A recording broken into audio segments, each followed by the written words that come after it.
Do you want to see how I turn this desk into 2 side tables? Follow along, here we go. First, I removed all of these trims from the edge. Then I used a little piece of wood as a guide for my circular saw to cut this desk in half. I realized there was only 3 legs on each side, but I had already committed, so we decided to keep going. At that point, I was like, all right, I got to figure out how to make a new corner, so I'm going to cut off all the feet because they're useless now. I don't need 3 feet, I need 4 feet. Next, I needed to make a new corner, so I used the wood that was left over from the desk that I had cut off, and it fit like a glove. Then it was time to use my carbide scraper and sand these drawer faces to prep them for stain. Looking so fine. Next up was building a shelf where the original top drawer was. I wanted more space for remotes, magazines, whatever you need in a side table.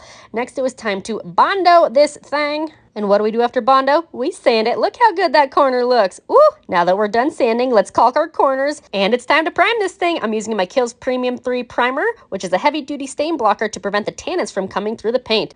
Ooh, she is looking so fine. Next up is our Magnolia Home by Joanna Gaines in Cottage Grove.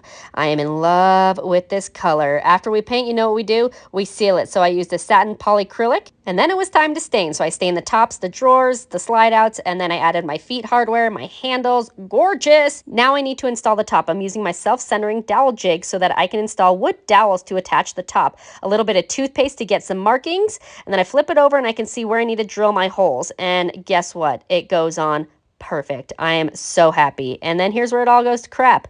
I went through on the second top and now I have a big hole in the top and I don't really know what to do, but at this point I'm like, I'm not giving up, so I'm still going to put it together. I added a little bit of wood glue while I added my wood dowels into the top and the base, did a little tappy, installed my beautiful drawer liners, and she was looking so fine, even with that hole in her top.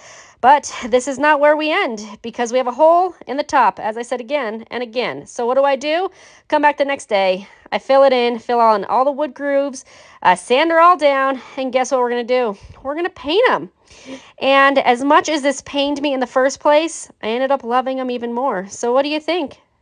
Wow! Yeah, I know. I'm pretty shocked with how these things turned out too from where I started. Thanks for following along. I hope you love it. Let me know what you think in the comments. As always, follow for more DIY tips, tricks, and tutorials.